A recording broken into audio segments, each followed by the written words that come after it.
पूर्णिमा अपने पति मनीष और बेटी चुलबुल के साथ शहर में रहती थी। मनीष एक बड़ी कंपनी में काम करता था और चुलबुल 5वीं क्लास में पढ़ती थी।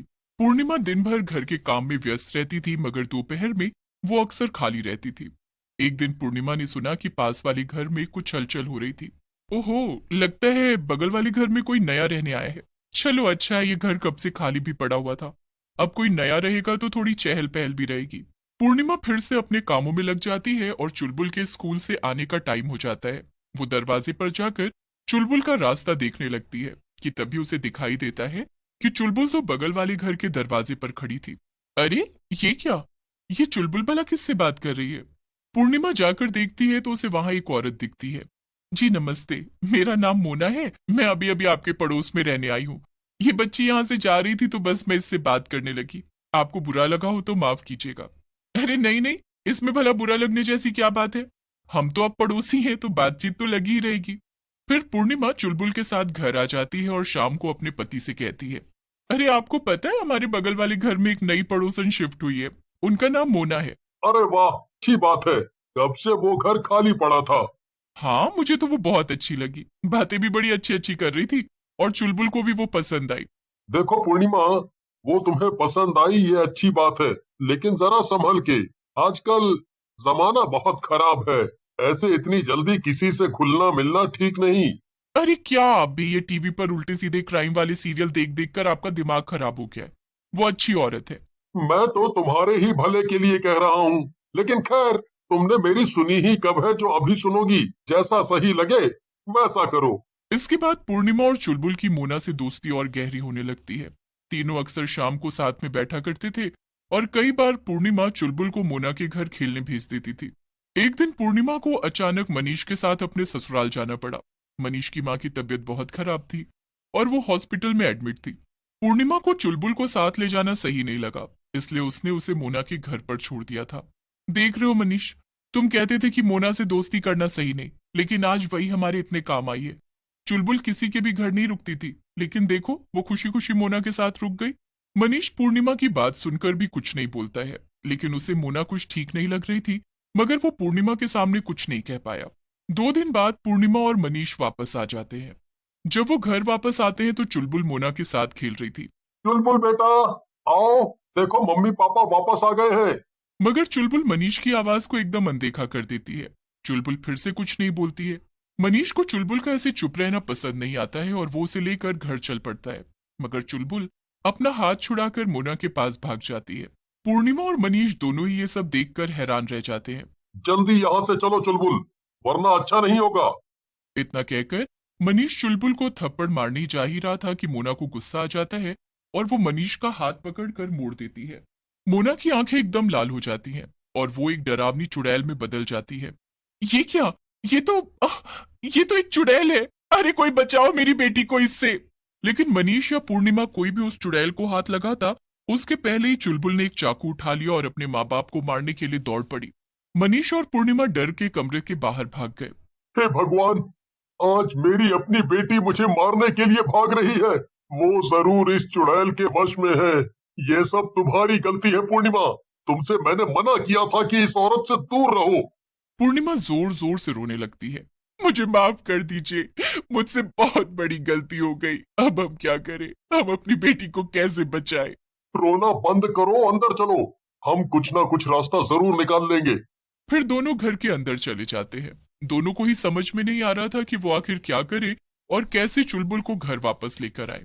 रात काफी हो गई थी, लेकिन मनीष और पूर्णिमा को नींद ही नहीं आ रही थी। तभी मनीष ने कुछ आवाज सुनी। उसने देखा कि मोना चुड़ैल चुलबुल को लेकर कहीं जा रही है। ये क्या? ये चुड़ैल मेरी बेटी को लेकर कहाँ जा रही है? पूर्णिमा और मनीष दोनों उनके पीछे पीछे चलने लगते हैं। थोड़ी दूर जाने के मोना और चुलबुल वहीं कब्रिस्तान में एक बड़ा सा पानी का बर्तन रखकर बैठ जाते हैं और कोई तंत्र मंत्र करने लगते हैं। अरे, ये चुड़ैल मेरी बेटी से क्या करा रही है? मैं इसे अभी रोकती हूँ। नहीं पूर्णिमा, रुक जाओ।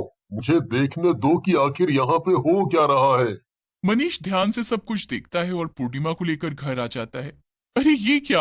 आप मुझे घर क्यों ले आए हैं? वहां हमारी बेटी अकेली है। नहीं पूर्णिमा, हमारी बेटी वहां नहीं है। वो कोई और है। क्या? ये आप क्या बोल रहे हैं? ये भला कैसे हो सकता है? मैंने उसे देखा, वो हमारी ही बेटी तो थी।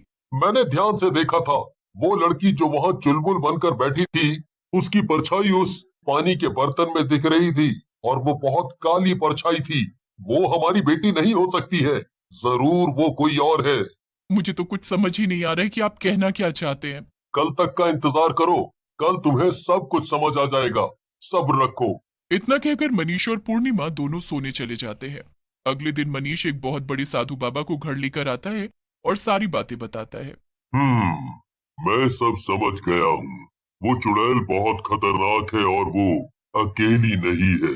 वो काला साया और कोई नहीं, बल्कि उसकी बेटी है, और वो अपनी बेटी को फिर से जिंदा करना चाहती है। इसके लिए उसने तुम्हारी बेटी के शरीर का सहारा लिया है। वो रोज अपनी काली पूजा कर रही है, ताकि वो धीरे धीरे तुम्हारी बेटी की आत्मा को कमजोर कर सके और उसके शरीर पे कब्जा कर सके। तो अब हम क्या करें बाबा? हमें कोई रास्ता बताइए ताकि हम अपनी बेटी को बचा सके। उस चुड़ैल ने तुम्हारी बेटी की आत्मा को एक बोतल में कैद कर लिया है, और तुम्हें जाके उसे वहां से निकालना होगा। जैसे ही तुम्हारी बेटी की आत्मा आजाद हो जाएगी, वो वापस अपने शरीर में आ जाएगी। इतना कहकर बाबा वहां से चले जाते हैं। चलिए अभी चलते हैं और अपनी बेटी को बचाते हैं। मैं अब उसे उस चुड़ैल के पास 1 मिनट भी और नहीं रहने दूंगी। नहीं नहीं, अभी नहीं। अभी वो हमें अपने घर में कदम भी नहीं रखने देगी। हमें रात होने का इंतजार करना होगा, तभी हम उसके घर जाके वो बोतल ढूंढ पाएंगे। फिर दोनों रात होने का इंतजार करते हैं। रात होते ही चुड़ैल फिर से चुलबुल को लेकर उसी कब्रिस्तान की तरफ निकल पड़ती है। उसके जाते ही मनीष और पूर्णिमा चुपके से घर के अंदर घुस जाते हैं। हमारे पास ज्यादा वक्त नहीं है पूर्णिमा। हमें जल्दी से वो बोतल ढूंढनी होगी जिसमें हमारी चुलबुल की आत्मा कैद है। फिर दोनों वो बोतल ढूंढने में लग जाते हैं, लेकिन थोड़ी देर में चुड़ैल बुलबुल के साथ घर वापस आ जाती है। मनीष और पूर्णिमा जल्दी से एक अलमारी के पीछे जाकर छुप जाते हैं। अरे नहीं, ये तो वापस आ गई। अब हम क्या करें? कैसे हम अपनी बेटी को बचा पाएंगे? पूर्णिमा और मनीष चुपचाप वहीं खड़े रहते हैं। तभी मनीष की नजर चुड़ैल पर पड़ती है। वो कमरे में रखा एक बक्सा खोलती है और उसमें कुछ देखकर वापस उसे बंद कर देती है। फिर चुड़ैल चुलबुल को लेकर वहां से चली जाती है। तुमने देखा ना पूर्णिमा, हो ना हो वो बोतल जरूर इसी बक्से में है।